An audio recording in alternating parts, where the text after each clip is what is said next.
1 sec. Great. Okay. And this will go straight to the org comm when it's done. So now that we've had the teams introduce themselves, could I please have my panelists introduce themselves? Hi everyone, I'm Young Ming. Here in pronouns, all the best for the round. Hi everyone, Prosper Michael here. No preferred gender pronouns. All the best. Great. My name is Max. I'll be the chair for the round. Please time yourselves. One of us can run a timer in the background just to know when your speeches are over, but time yourselves, time others. You get the idea. Welcome to the quarterfinals of Western WSDC. Congrats on making it this far. We'll get started. So I call on the first proposition speaker to open up the round.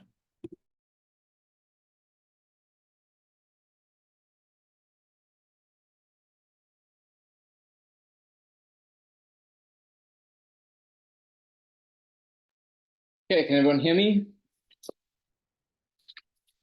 Also, let me just grab my timer and sort out my notes.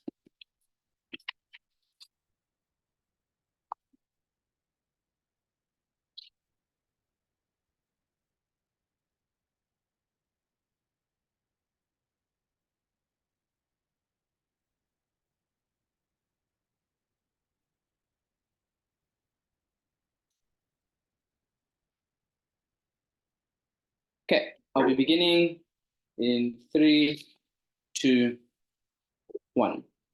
On side proposition, we strive to make Joe Biden the most successful president, have the highest likelihoods of success, and make sure that all relevant actors have a maximized utility from side proposition.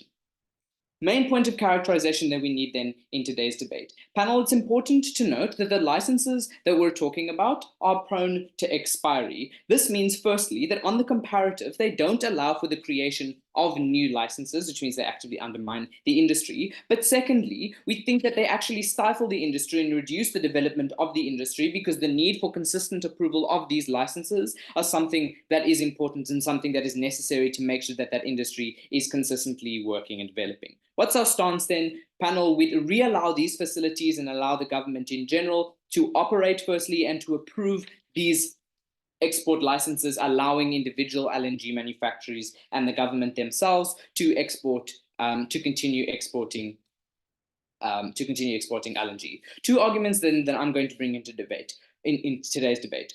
Firstly, on how we maximize re-election, and then secondly, on how we get more foreign buy-in and why that's important. First argument on re-election, 2 points of context. Firstly, what is the characterization of Joe Biden that we think in today's debate? Firstly, we think that he's like a mouthpiece for a woke agenda. Whether or not that's true doesn't matter. We think that that's what that's the perception of what Joe Biden is. Secondly, we think that he's viewed as unengaged with the policies that his government is putting out. And thirdly, we think that he's the most likely Democratic candidate to win these kinds of things, right?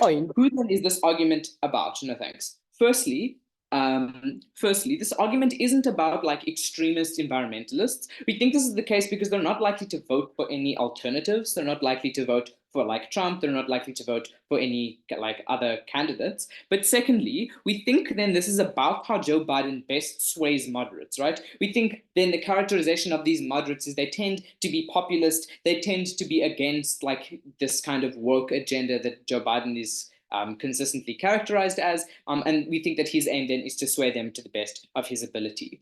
First key layer of analysis under this idea is on how we change perspectives by actively supporting or by actively allowing these licenses to exist. No, thank you. He's seen as actively engaging with his populace. He's seen as recognizing those policies and engaging with them.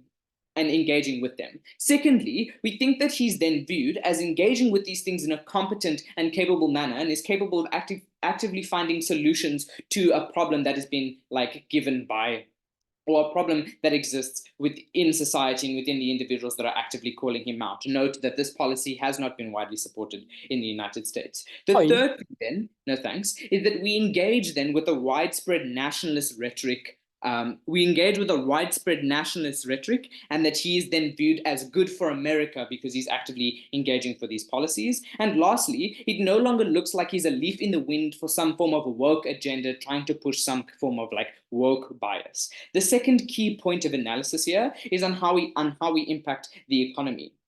Note here, panel, that LNG is not used internally by America, no thanks, but is used instead and is contingent upon exports. We think that the development and how this industry exists is to be exported. There's very little use within the United States. What does it mean then when you don't allow for these licenses to exist? Firstly, you create job loss. Again, as soon as these things expire and when you don't allow for the expansion of the industry, you fundamentally derail how businesses work, and that forces them to retrench individuals. Secondly, we think that these LNG extraction and refinery facilities tend to exist and almost exclusively exist within small towns. We think when Joe Biden actively supports these kinds of policies, you engage more with those voters, and you engage more with those voters who tended to be more Republican and sway them against Republican candidates and more towards Joe Biden himself and the Democrat Party. Thirdly, again, we're seen as opposing some supporting anti-woke economic policy, which further garners like support for Joe Biden and for his party. Panel, we think this is particularly impactful because in society, or in American society, voters tend to be incredibly nationalistic. We think this is why Trump, no thanks, is winning these kinds of elections. We think that is because they're incredibly populist and they're swayed by these kinds of things that were actively effective at increasing public support for Joe Biden and making sure that he, as the actor that we want to engage with, is re-elected in the next campaign. Before I move on to how we improve the foreign standing of the United States, go. Your description of a moderate is someone who is populist and against the woke agenda. If that is the case, why aren't they on the Republican side instead? And why is this what moderates are? We think that there are moderates existing both within the Democrat and Republican side of the house. We think that they're still capable of being swayed by the kind of rhetoric that we're pushing. Even if there are Republicans, we think that we can sway Republicans, and then there are going to be some who don't particularly side. But we think that a majority of these moderates who have the beliefs that I'm talking about don't vote. We see that a majority of Americans actually don't vote. Those are the people that we'd like to engage with more and better, who don't tend to have like die-hard beliefs for either parties. Okay, on how we improve foreign relations and like the foreign standing of the United States, which is in Joe Biden's best interest. 2 points of characterization here. Firstly, the players that we'd like to engage with, the customers that are actively buying LNG, tend to look like European countries. It looks like those countries that are dependent on the United States for natural gas. What are the alternatives then when they no longer can get these licenses? The alternatives look like three things: Russia, China, and Iran. These are likely to be the case because these are the only three regions that have stable and established LNG export facilities and facilities where this is capable. Two key points of analysis here. Firstly, when you no longer allow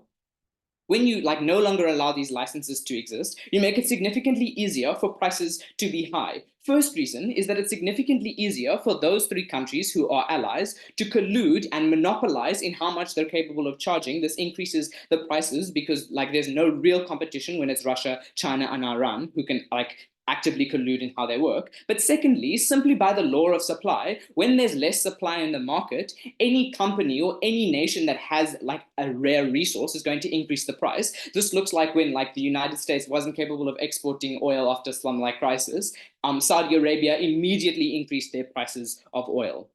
Second key bit of analysis under here is how it forces customers to do three things. It forces those European countries to do three things. Firstly, they now have to reduce sanctions against Russia, China, and Iran so that they can actively engage with those individuals. Secondly, it forces those countries to now boost the economies of Russia, China, and Iran, something that they're not willing to do or don't want to do. And thirdly, this is bad, specifically because Biden isn't viewed as a team player. We see examples of how Hunter Biden is accused of being a Chinese spy. It actively harms on their side. You actively harm Biden's perspective on the international stage. When you allow for these things to happen on our side on the comparative, you don't have those negative impacts.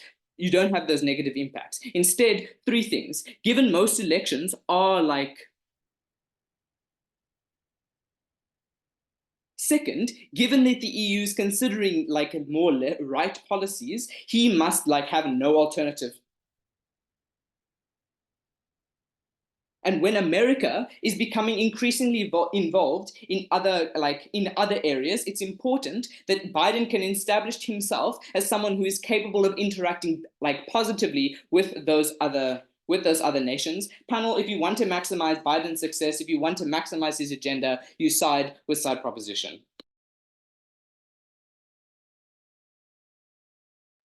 I thank the first prop speaker and now call on the first odd speaker.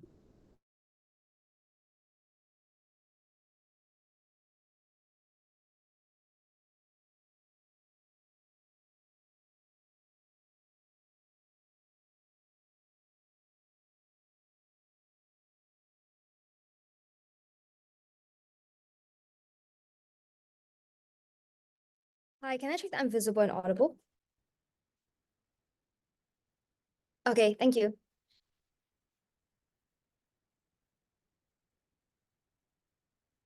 On opposition, as Joe Biden, we would not end the pause on US approvals for new LNG export facilities. This means that existing LNG facilities will continue to exist, but the difference is that new ones will not be created. Secondly, I want to note that this is an actor motion. Therefore, any argument must be considered from the perspective of Biden. Thirdly, what are the incentives of Joe Biden? We think the key incentive he has is to win the 2024 elections. We agree with the side of our proposition. This means that this debate will be on the team that wins this debate will be the team that proves he's more likely to win the elections with the incentives on our side. First, a few points of rebuttal. Their first argument was on maximizing re-election. Under these, they have three claims. The first claim is that moderates are somehow populist. Spot the definitional contradiction in their case, in this statement. Populist equals to the on the political right of the spectrum. Moderates are people at the center of the spectrum. That's an assertion that is simply false. But the second and better claim they make in this argument is that on our side, somehow we will incur job losses. That is not true. On our side, there's no retrenchment, given that we're not shutting down existing facilities. We're just not allowing additional facilities to be created. So we're not firing anyone. In fact, I'll show you why we get more jobs in my second argument. Then they said, well, actually, many Republicans currently are anti-woke and they really don't like the climate policies, for example. I think that's just not true, because in recent decades, the wages of people working in fossil fuel industries, for example, especially the people who have lower wages, have experienced a decrease in their wages, given that the demand for fossil fuels has been decreasing because of many countries trying to transition away from fossil fuel. So I think a lot of people in the Republican Party, for instance, the more moderates in the party, also have incentives to support climate change policies. I'll further engage with this in my first argument. So there's a first argument out, given that it's unlikely to incur job losses, and given that it's possible that this is popular among the Republicans, it's unclear to us why on their side they will make sure that Biden will lose political support. Secondly, on the argument on foreign countries, the first observation I will make is I'm not sure why this is exactly relevant to the motion, because both sides agree that this is about Biden and domestic support for Biden. So I'm not sure why, if like some guy in the EU or some country in some other part of the world says that Biden is not a team player, so why anybody in the US will even care about that. So that's the first observation I'll make. But apart from that, I have three more responses to this argument. Firstly, it is not true that every country will just turn to Iran and Russia. Obviously, there are alternative energy sources that exist. For instance, France and Germany have turned to producing their own kinds of energy through, for example, nuclear energy and nuclear plants. For instance, many other countries in South America have turned to solar panels, for instance, to get energy. So it's not true. Secondly, most of these countries already sanctioned countries like Iran and Russia. Thirdly, these three countries also have no incentive to collude, because if they compete, they're able to gain more market share. And finally, Europe obviously hates Trump because of Trump's alliances with Russia. So I'm not sure, for all of these reasons, why A, this argument is relevant, but B, even if it's relevant, it causes a decrease in support from these countries for Biden. With that, both of their arguments are already out of this debate, and I'm starting to transitioning to my arguments now, simply because they have made such few claims in their arguments. First argument then on why we achieve re-election for Biden. In this argument, I'm going to prove two things. Firstly, that this policy is effective in curbing harms to the climate. And secondly, even if it's ineffective in the long term, we just need a perception that it's effective in the short term because of how close the re-elections are. Firstly, why is this policy likely to be effective? First reason why, we push investors away from investing in LNGs because the return on investment is now almost zero, given that this sector simply cannot expand. Instead, we push them towards channeling more resources into green sectors, which provide higher rates of return on investment. Given that the expansion limits for these sectors it doesn't exist at all on our side, which means we create more jobs and we expand the green energy sector. So even if they want to talk about jobs on our side of the house, we're better able to expand these industries. But more importantly, we get significantly more investment into the green industry, which is very important for the climate right now. And I'll prove later why it's important for Biden. But secondly, we also reduce, even if we reduce the supply of LNG in the future, and even if prices rise, we think there's high incentive for states to transition to greener forms of energy that are more accessible, even within the US. So if they want to centralize the argument of this policy's impact on the US itself, even if prices go up in the short term, we think in the long term and in the midterm, actually, there's already a transition to greener forms of energy that are more accessible. Because, for instance, the cost of solar panels have already decreased by 80% in the last decade. It's very cheap for many states within the US to transition to these forms of energy as well. This means on our side, well, this policy is likely to contribute positively to improving the climate, stopping climate degradation. But even if it's ineffective, I'm going to prove that it's politically popular. No, thank you. Firstly, it is likely to be politically popular among moderate Republicans as well, because in many instances, people already suffer from effects of climate change, even people in red states. For example, for people in Oklahoma, forest fires have robbed people of the homes that they spend their lives paying off the mortgage for. Preventing further degradation is a top of the priority list for many Republicans out there as well. So it's unclear to us why Republicans will only be caring about jobs when climate change is, for them, unfortunately, also a current threat, an existential threat to their lives right now. It is no surprise, therefore, that more than 10 incumbent governors during the 22 midterm elections won on passing a slew of green climate policies. In Maryland, Westmore flipped the entire government office by running on a clean and environmental justice policies on our side, on both sides of the house. This is why environmental policies are incredibly popular even among Republican voters. Most importantly, though, I want to note that Trump has been slowly losing support. Notably, Ron DeSantis have been able to have a lead in opinion polls compared to Trump at the start of this re-election cycle. And the reason is because Trump is an incredibly polarizing figure among the Republicans. The fact they severe connections with China, for instance, mean that many of these people's the wages for these people decrease on their side of the house. This means that there's a huge untapped group of voters that Biden should tap into by appealing to their incentives to want to stop the climate change degradation, to protect their lives and jobs on our side of the house. And we uniquely achieve that when we care about the climate. But secondly, we also consolidate support from Democrats, because now many Democrats have wavering support for Biden, given that Biden supported the Willow Project, which is incredibly controversial and also arguably harmful for the environment. On our side, we changed this perception of Biden when Biden reaffirms his passing a policy that is climate friendly. The impact of this is significant because we prove that this policy is significant in drawing in support for Biden for the presidential election across all spectrums, across moderate Republicans and across both hardcore and moderate Democrats on our side of the house. This means we're more likely to guarantee re-election for Biden. Before I move on to my second argument, stimulating the economy, yes.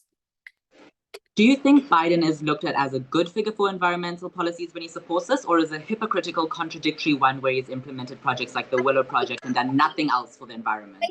I think Biden is seen as a better actor for environmental policies compared to Trump on our side of the house. Second argument is stimulating the economy.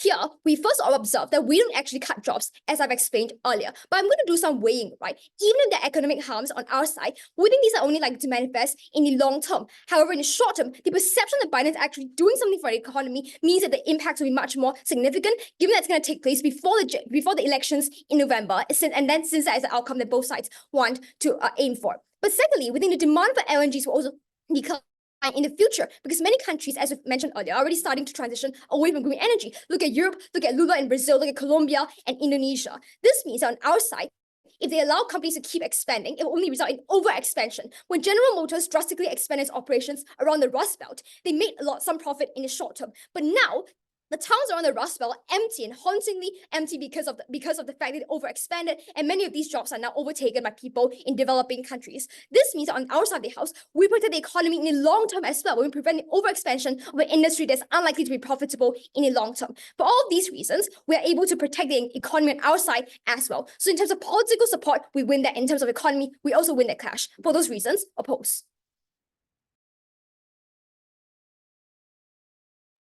Take the speaker or call on second problem.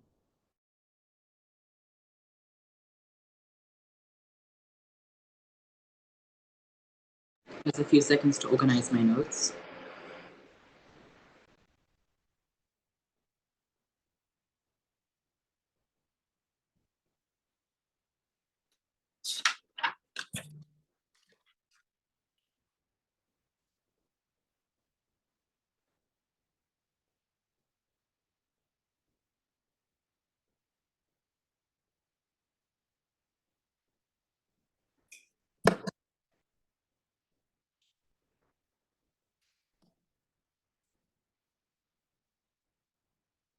Awesome. Just confirming again if I'm audible. Full pronouns he, they, Daniel. Please can all POIs be in the chat. I won't respond if you ask me verbally.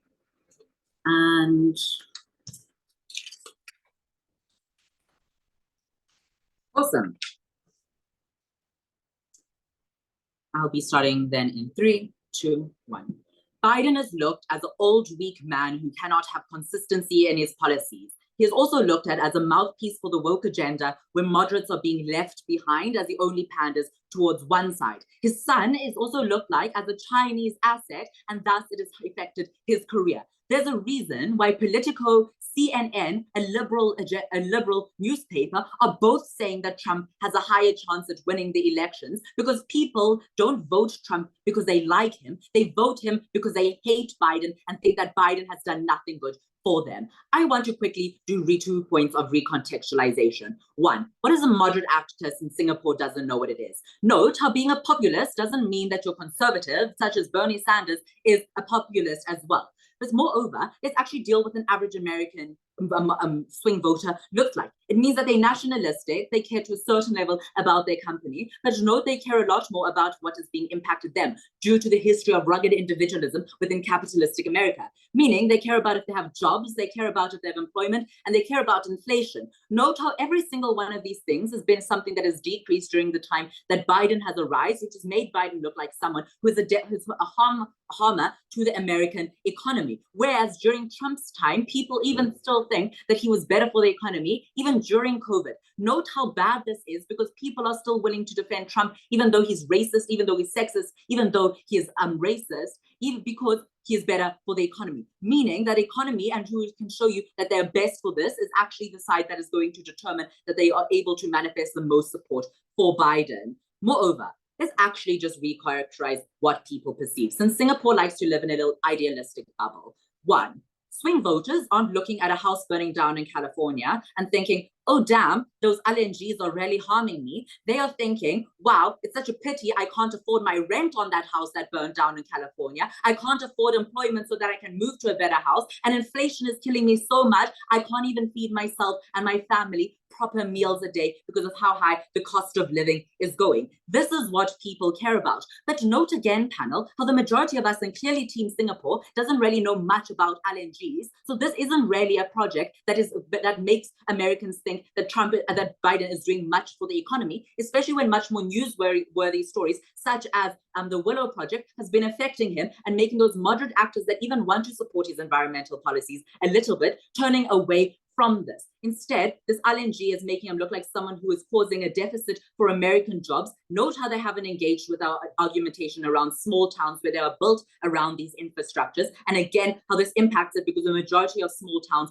and small menial workers oftentimes vote for Republicans because they are able to best persuade them on the practical things, not on higher level things, such what is happening in the ozone layer. Note how people who are busy putting food on their table don't have time to go and read a Politico article. Cool. Now that I'm done with that, let's deal with a quick clash. A big clash. 1, the support for Biden. They tell us that existing support, that existing means that it's going to continue, existing contracts are going to continue existing. Note how this isn't true. You actually understand how these LNG contracts work, as it needs to be reviewed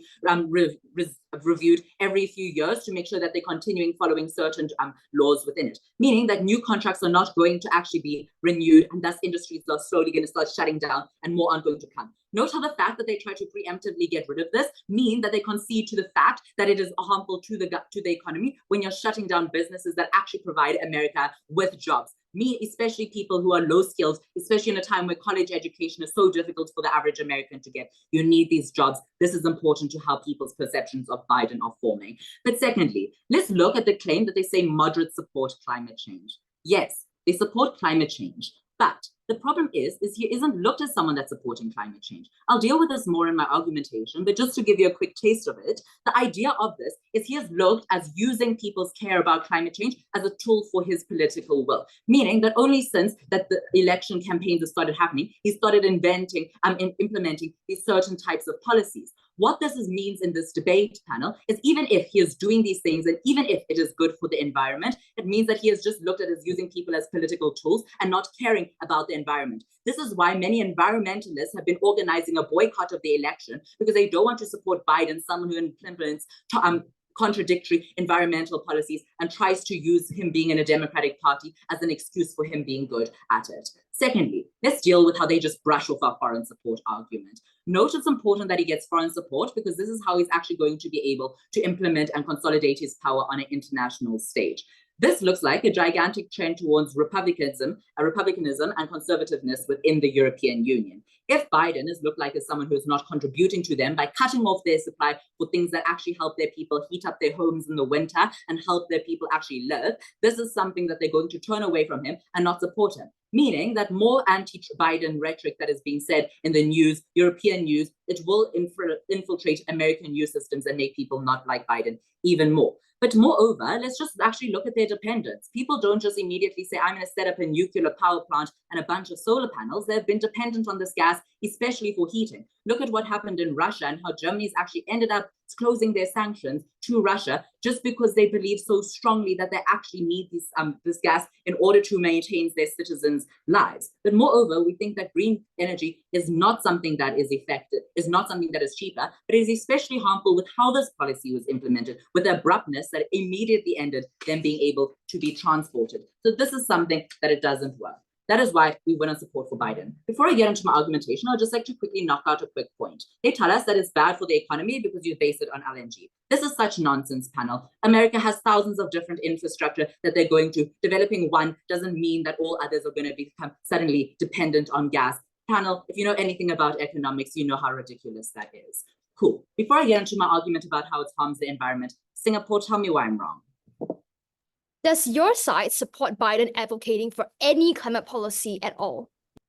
Yes, but we have told you that the problem with this is when it is looked at as inconsistent and something that it only does to win over people's votes. The problem with climate policies is that you can do certain things like try and implement things that allow for turnover to go into green energy, but one where it immediately ends jobs and causes businesses to shut down. This is one that isn't appealing to the citizens. We think the other project, like if you have to decide, I'm not going to go through with the Willow project because it's going to harm my citizens in X, Y, and Z way, is something that people are a lot more receptive to because they understand that it is a trade-off between their well-being, but now they know that losing jobs directly is something that is much more harmful. Let's deal with how it's harmful for the environment. This is strategically important in this debate because Biden ought to be honest to his people about what his climate policies are doing. So one, we actually think that there's a harmful alternative, meaning burning coal and stuff, which releases factually 50% more fossil fuels than all other fossil fuels combined. But secondly, we think that it's harder to extract than the natural gas, meaning you have open mines that destroy soil ecology even more. But secondly, let's deal with the fact that Europe actually isn't going to stop buying natural gas, but because it is so built into how they operate, meaning that they're just not going to use LNGs as an efficient way to transport it, meaning that natural gases in these countries are going to be having a much more harmful impact on the environment. But moreover, the other option is actually going to China, Russia, and Iran, which means that they have less regulated and less environmental laws, which is actually problematic at being more damaging to the environment that they want. Note how we actually think that this is a very likely alternative just to how Germany is still using Russian natural gas.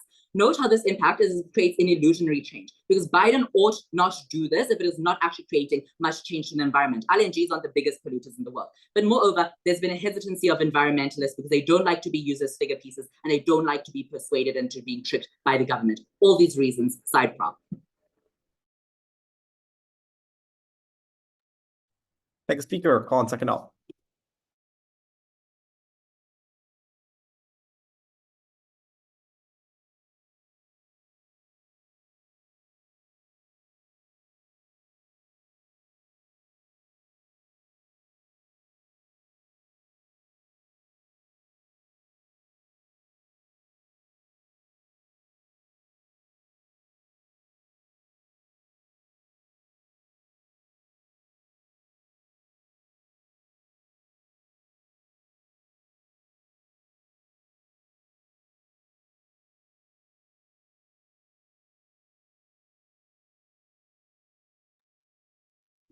QIs verbally, please. Yeah, sorry for that.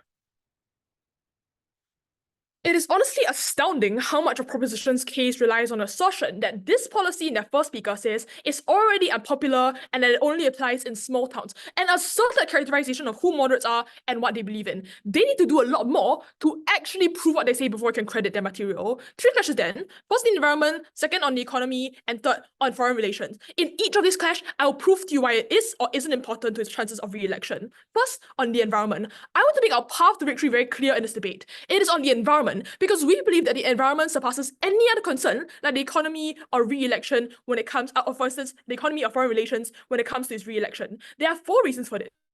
The first is that the causative link is often clearer when it comes to environmental policies, because the economy is affected by a wide variety of other factors, like external demand shocks or supply changes. For that reason, this is a very big part of the environment, and the causative link is much more clear. Second of all, the environment often has huge spillover effects on the economy. The fact that many other sectors in the United States, like agriculture, fishery, or any primary industries, for instance, are heavily reliant on the environment as well. Third of all, Joe Biden also needs to return the Democratic voter base, because they are disillusioned by, for instance, his stance on Israel-Palestine. This might not mean that they vote for Trump, but they may not vote at all and nullify their vote. Or in general, there's less funding towards him, which is a bad thing because it means less airtime for him and less platform for him. Fourth of all, economic harms often manifest only in the long term. It is hard to differentiate, for instance, frictional unemployment, which occurs in the short term, from structural unemployment, which is a long-term form of unemployment, and is confused by other factors. For instance, they need to explain to us very clearly why exactly the economy weighs higher than the environment when it comes to re-election, and respond to all 4 reasons.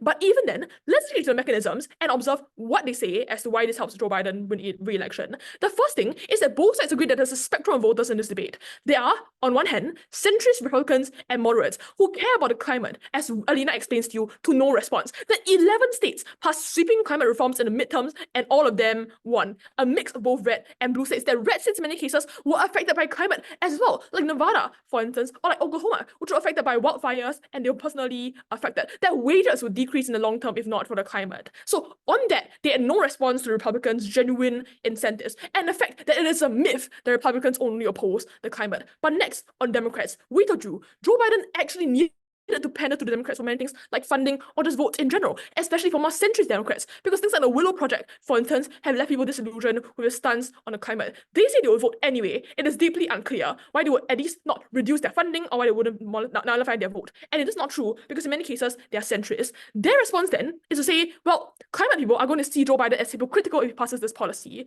First of all, it doesn't matter how they perceive him, because if the policy is effective, they have no choice but to support it. They have to contest the actual basis of effectiveness. But second of all, hypocrisy is not something that people generally vote on, because people politicians incentives and genuine and sincerity when doing things. This is the reason why most politicians are believed to lie anyway. So this debate is on effectiveness and not what people psychologically think Joe Biden's genuine incentives are. So they default then to saying that this opposes the woke agenda. It is not clear why this specifically is part of the woke agenda, which includes other things like social issues. And this isn't a part of victory for them as well, because it doesn't sway moderates or other people like centrist Republicans. They can be swayed as well, because the woke agenda includes things like, for instance, pro-LGBT stances, or things like supporting critical race theory, which Biden supports regardless on their side as well. So this cannot win them the debate. They then default to saying that people don't know about LNGs. There are 2 reasons why this is not true. First of all, if this is a problem in the status quo, Biden and his team have an incentive to push information on allergies to make sure that his chances of re-election increase. So this will be a problem no longer. Second of all, I contest this,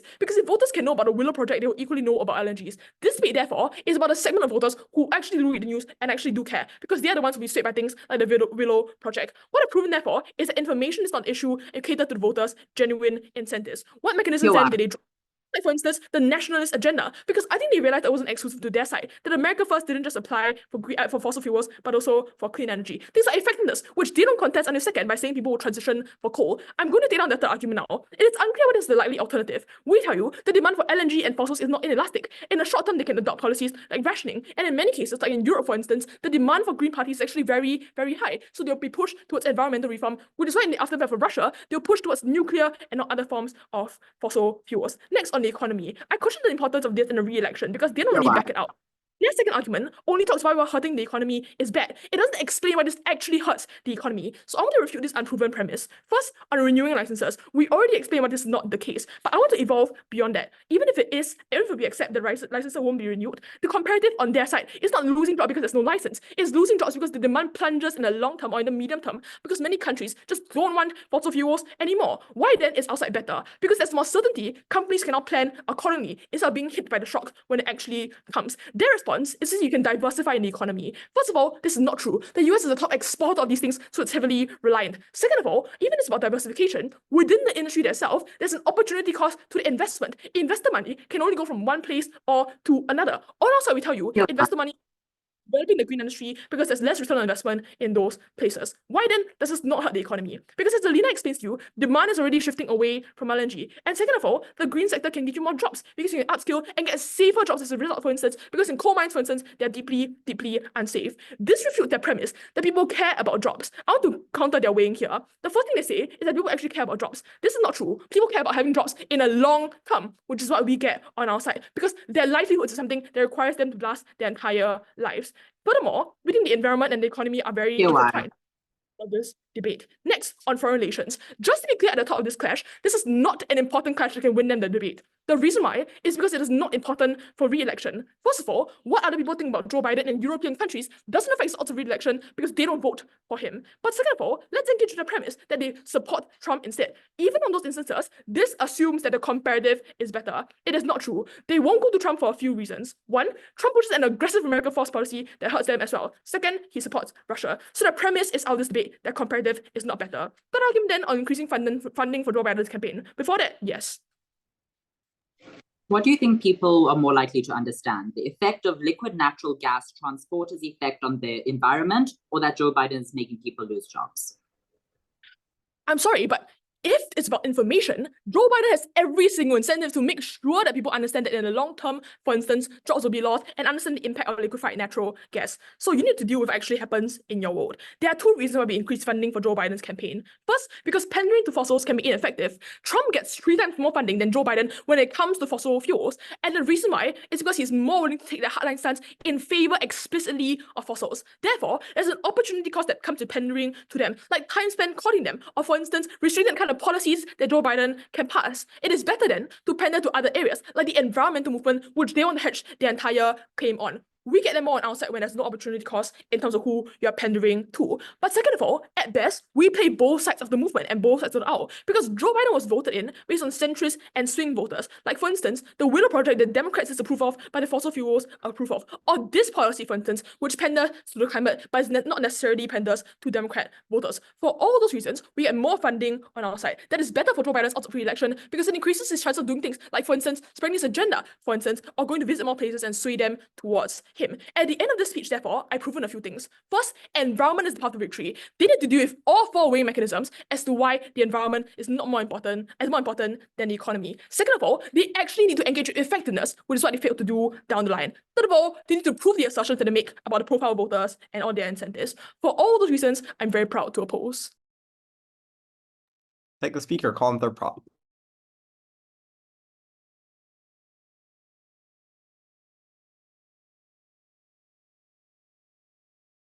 Cool, just checking I'm audible. Great. I'll start in 3, 2, 1. The opposition is going to lose this debate based on one simple misunderstanding of the average person and what they're looking for in a president. We don't think they're looking for intellectual means of how the economy and how LNG actually works and how it's going to affect their lives in the long term. We think they're looking for rhetoric, right? They're looking for what is going to appeal to their most primary needs. When you talk about people's needs, you talk about money. Because they don't understand what people want, opposition can never win this debate. Before I get into 3 clashes, 1 on image for re-election, 2 on foreign support, and 3 on the environmental chat, let's just clarify the quick comparative that they're defending.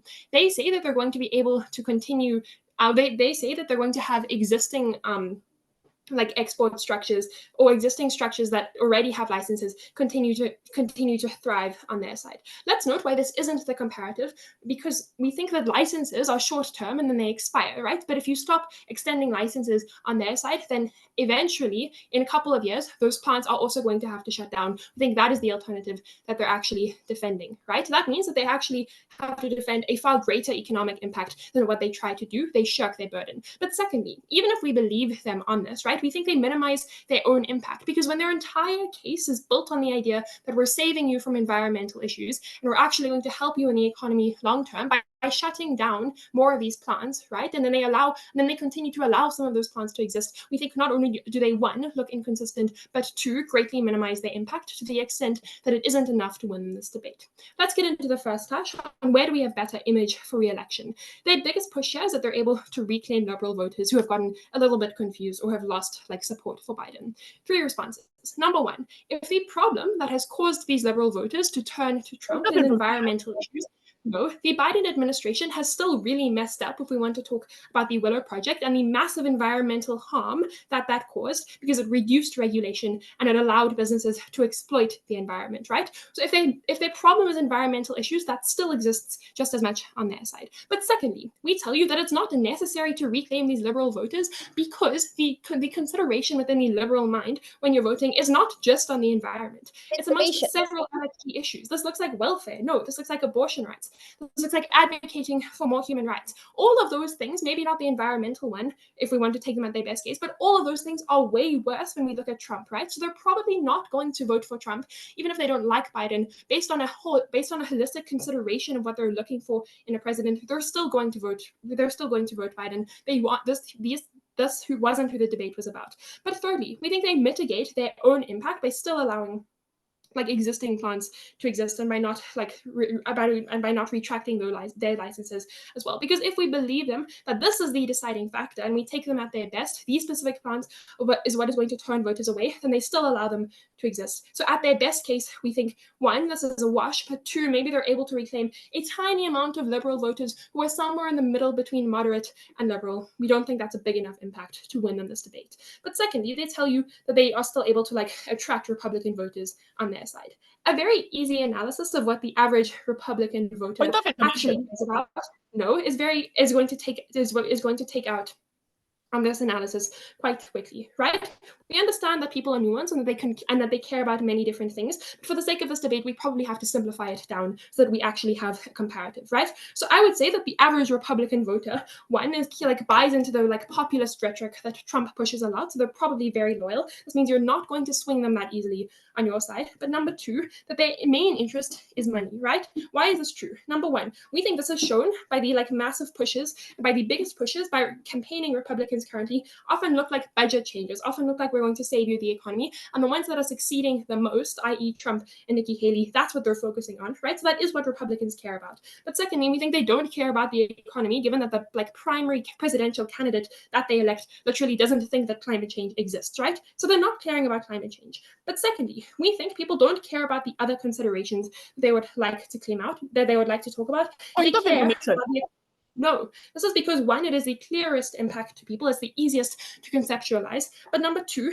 because of that, it is most likely to be campaigned on. It's far easier to say to someone, I'm going to put food on your table, than I'm going to save you from some toxic fumes in the air. That is what is likely to be picked on by campaigners, and therefore that is what is likely to swing people's votes, right? So on Republicans, we think it's not true that they're able to attract people on their side. No, but we're far more likely to stop badgering to achieve this on ours. But now what did we tell you on our side? We gave you the true analysis that the people that this debate is about are the moderates, people who aren't extremely loyal to either side, right? How did we show you we're most likely to swing them? And this is important because these are the people that are going to swing the very tight upcoming election. We told you 3 reasons. Number one, that Biden currently has the issue of being seen as weak and as a mouthpiece for the global agenda, or for the woke agenda, and not having a backbone. But when he's able to make a policy that goes against the typical woke agenda, he looks stronger. He looks like he's not just doing what people tell him to. That's the kind of president that people are looking for, specifically moderates, we think. But secondly, we told you about the economy, right? Let's look at the issue of jobs. jobs. Number one, at the top of my speech, I've already shown you why it is likely that they're going to be removing existing plants and shutting down jobs. But secondly, at the very least, they're stopping the creation of new jobs. And this is likely to be something that people focus on and criticize because it is a current policy. So it is going to be pointed out as that is a consideration. And I've already shown you why the economy is something that is quite important to the average voter, right? Way more important than the economy. But thirdly, then, we looked at what people care about, right?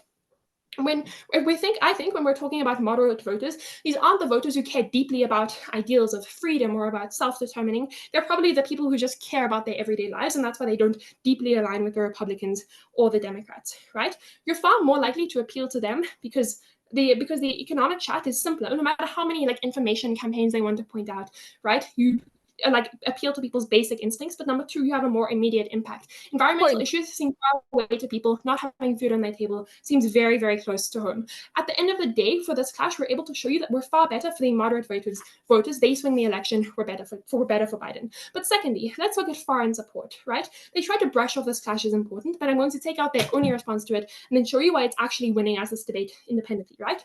Number one, we said that these foreign providers are able to raise their prices, but secondly, that NATO countries and European countries are going to be forced to support other countries they don't want. Their response here is that, we have energy alternatives, other people that they can turn to. Two reasons why that's not true. Number one, these three are the biggest and most stablest providers that have consistently provided them with energy. They can't just turn to Germany. Germany doesn't have enough for everyone, but also Germany doesn't have the natural gas. They have other types of fuel, but these countries need natural gas. But secondly, they say that they can transition to other forms of fuel that they don't need to rely on them. This isn't true because one, these power plants often have infrastructure that require natural gas. You can't just pour nuclear power in there and hope it's going to work. But secondly, that transitioning often takes a long time, right? Because it is quite expensive. You need to be able to transition slowly. Their policy actively denies this because it is an instant ban, right? The comparative for this argument was not that, foreign countries will vote for Trump. Obviously, they don't have a vote. But the comparative is that Biden looks like he's not able to work with international actors. This is crucial because in an age of globalization, voters care about how well your president can actually engage with other people. But number two, when the EU is going over crucial policies like the immigration vote, we think the immigration bill, we think it is in Biden's best interest to maintain an interest and looking good and having a place those types of structures. But lastly, then, let's just remind you in the environmental chat. They say, one, that they're going to discourage investors and that they're going to go elsewhere. I think it's unclear why they're going to go to green sources, given that they don't have as easy profit and less of a market. Their environmental chat is out. Ours hasn't been responded to. For all of these reasons, vote prop and choose violence. Take the speaker, call on third up.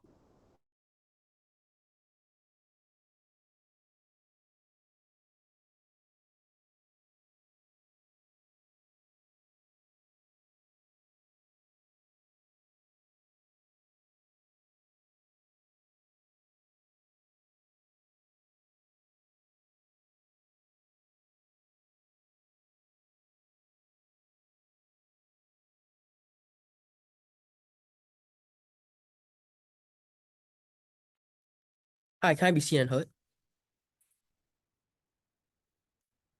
Great. I'll take POIs verbally.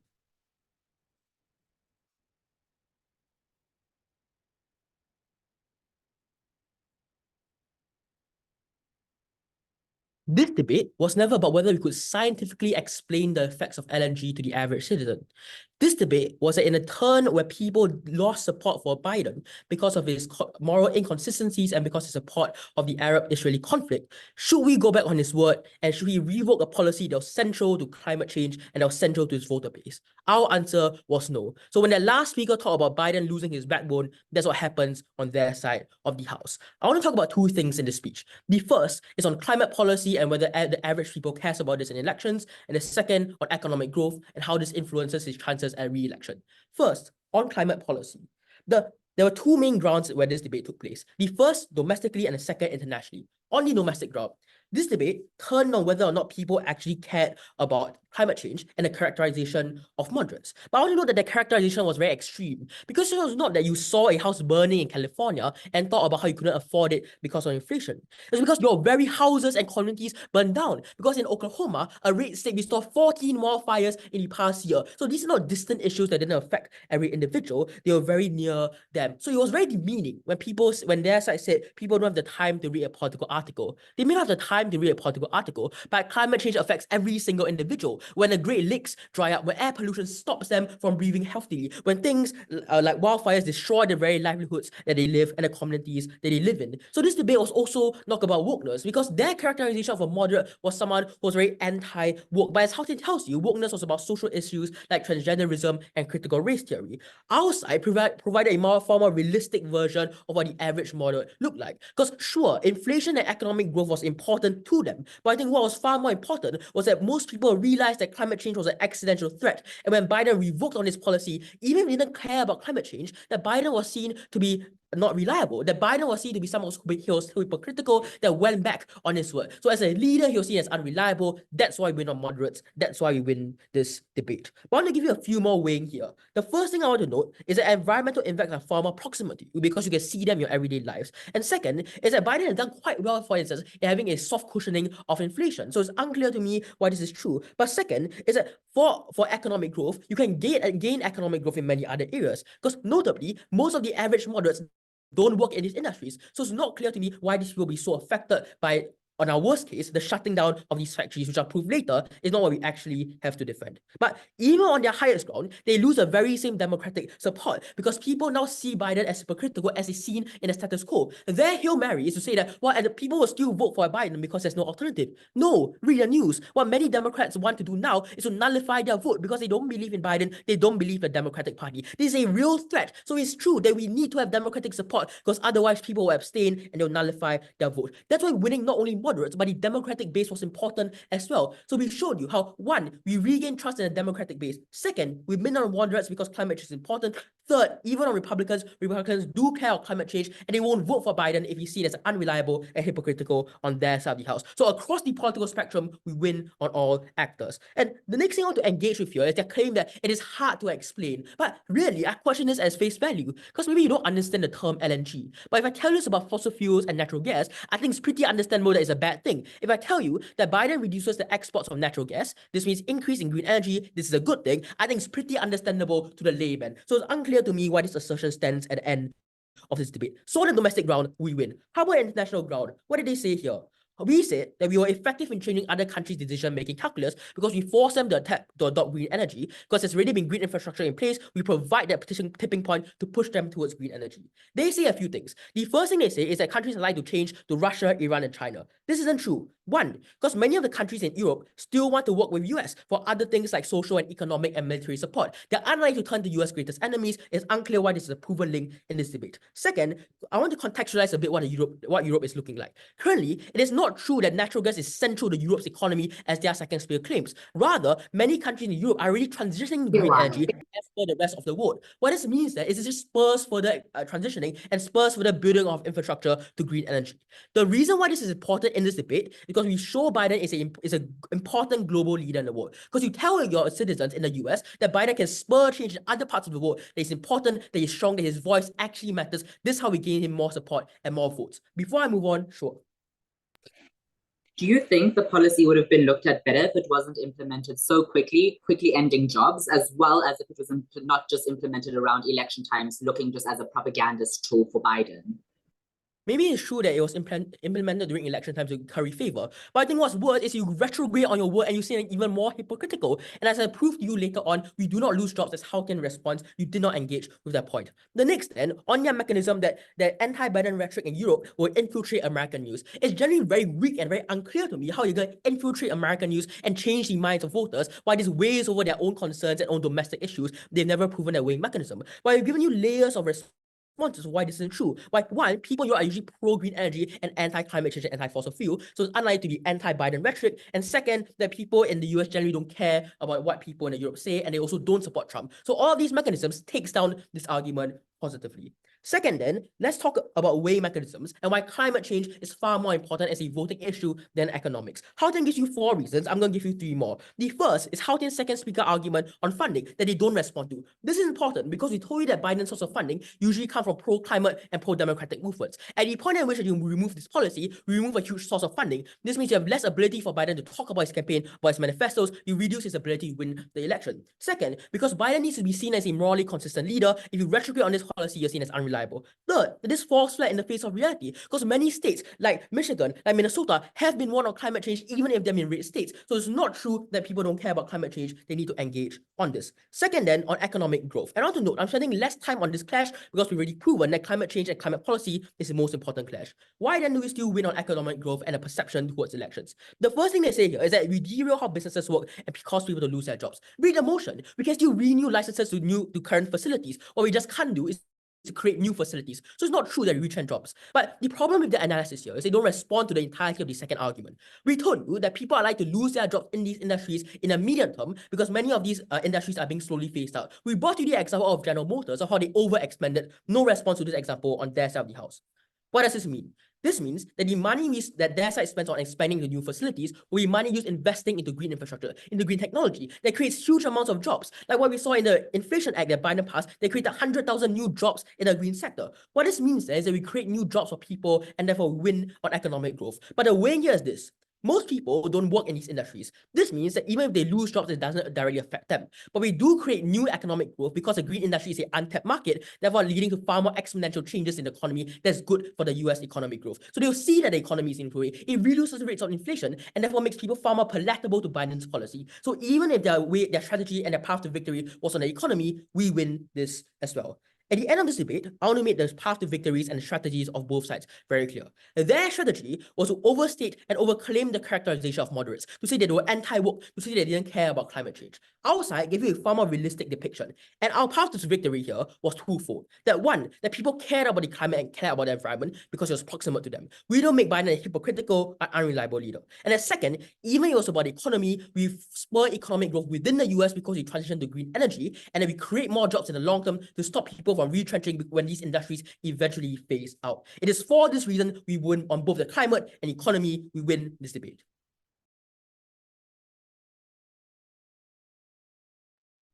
Take the speaker or call an opera fly.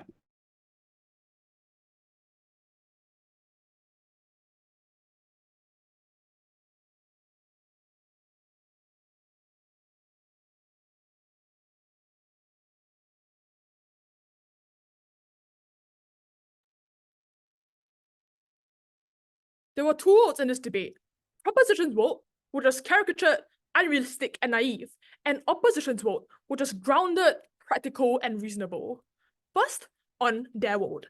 Their vote was very naive because their vote relied on a caricature of what voters actually cared about. The first thing they say is that voters care about jobs. We gave you 4 reasons as to why this path of victory is out of the debate. The first is that if it is true, they care about long-term employment because jobs were not something that you only needed for the next 5 years. You needed them for the next 50. Second, that the environment in many cases had very serious spillover effects on jobs in other sectors. For instance, third, that people cared about safer jobs as well. That in many cases, working in a coal mine for life was not something that people wanted because that was something that cost them their health, for instance. And lastly, that even if voters did care, picking them at the best, it was hard to tell the effect of economic policies, for instance, whereas environmental policies is much easier to discern. For all 4 reasons, unless 1 or 2 down the bench, we already take this debate from first by engaging with them at their strategic best. The second thing to say is that voters care about sincerity. But we explained to you, this isn't something to vote on if tangible results can be shown, because those are more impactful than their feelings. Second, that politicians' sincerity generally is in question regardless of who they are. Like Trump's wall with Mexico failing. He's not more sincere than Biden. Generally, people don't vote on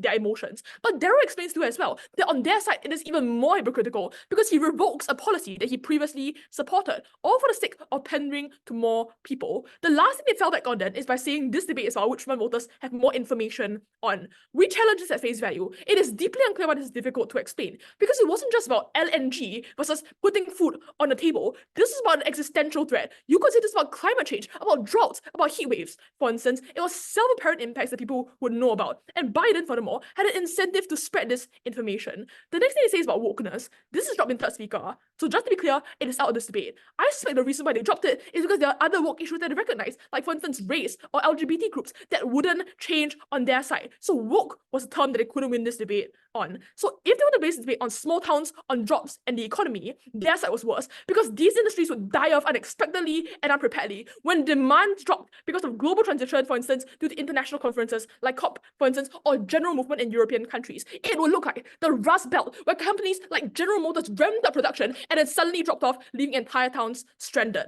The last thing I want to hedge this debate on of foreign voters. This is ludicrous. First of all, they don't vote for Biden. Second of all, they won't go to Trump regardless. So no response to that takes them out of this debate. Next, on our vote. Just to be clear, we were very clear as to why environment was a winning claim, and we gave you reasons as to why even Republicans and moderates cared about the environment. The reason is very simple. In many cases, it does concern them.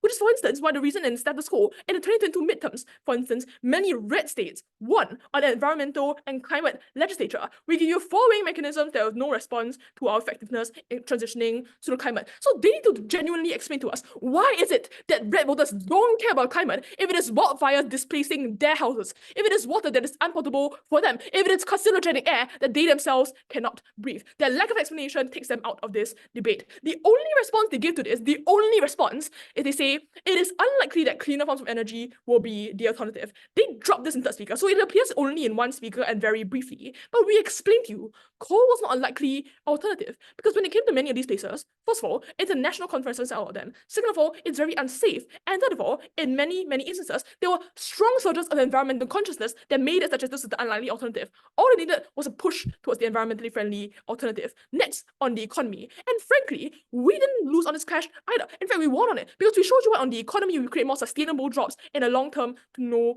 contest. And we showed you why, furthermore, Biden's campaign will get more funding on our side. So at the end of the speech, I want to be very clear on our path to victory. First of all, on the environment. This is something people are generally concerned about across the aisle, because people outside of this industry as well, which is the far larger scope, were also concerned about this. Second of all, on the economy, we transition to a fast, sustainable form of jobs. We prepare people for the future. For all those reasons, I'm very proud to oppose. Think off reply, call him prop reply.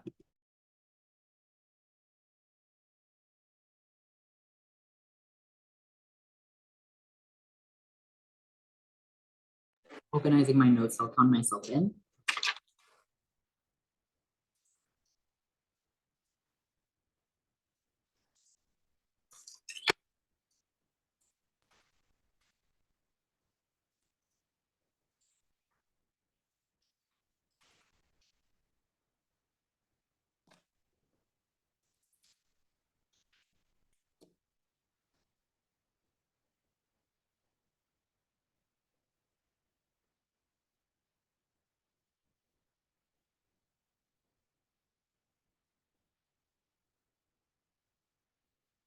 Cool.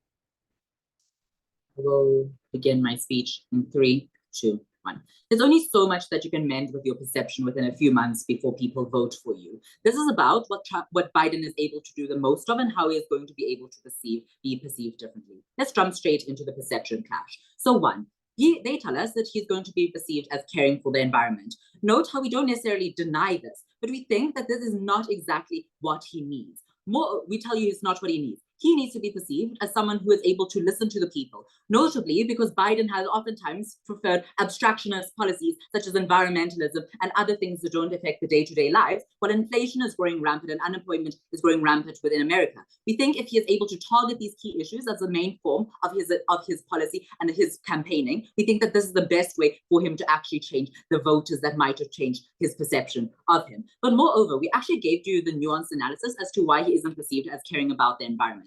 Note how their own analysis is self-defeating here, because they tell us that, oh, well, it's not being, not all of them are being shut down. They still exist. So this still shows that people that are environmentalists, they say are the ones we care about in this debate, are still going to say, well, these LNG companies are still functioning and not much is changing, except jobs are slowly declining over the various years. This is the problem. But secondly, we tell you that we care more about the economy, and note of all the different things they don't respond to us here. One, we tell us that plants slowly shut down because on the correct characterization where these where these things expire. Secondly, we tell you that more supplies people more menial jobs, which is better than green energy, because green energy often needs more qualified people. The average American isn't someone who studied environmental science. Thirdly, we tell you that you actually lose jobs. This is something that Republican analysis is rhetoric is very strong against, because Trump's policy on making America great again, while Joe Biden is obviously weakening it by actually slowing down infrastructure. The majority of Americans, as much as they do care about their house burning down, they oftentimes see the economy as something that is a lot more harmful to the fate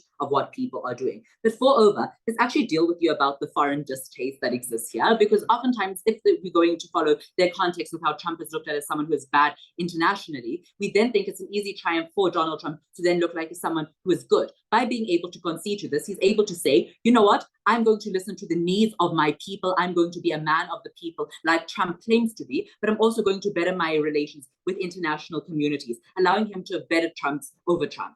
Thirdly, we think that the fact of this is that it is easier to understand. Note how an environment is oftentimes very abstract. If you can target the primary needs of people, this is something that is a lot quicker to actually implement. Note how he is not going to be making the primary needs better, but at least he's going to say that I'm going to listen to your primary needs, and there's something that I'm open to do with better in my next election cycle. We think that Biden has done so much wrong in his campaigning. He's done so much wrong to the American people. The best thing he can try to do is realign these things and try and at least make himself look like someone who cares about them. But moreover, we think that this is actually about what the Biden actually needs. The impact of this is that he needs to be seen as about wokeness. We think that wokeness might be good in a debatering context, but the idea is that it is not good for him. The reason for this is it isolates people, as it makes him look like someone who only cares about very abstractionist policies, meaning that the moderate people who view wokeness as a bad thing within America aren't voting for him. If he is able to not look like someone who cares about the abstractest needs of very small communities, but look to someone who cares about the majority of people's primary needs, there's something that is a lot better, regardless of whether it is something that he ought to do or not. Moreover, he's not going to be looked as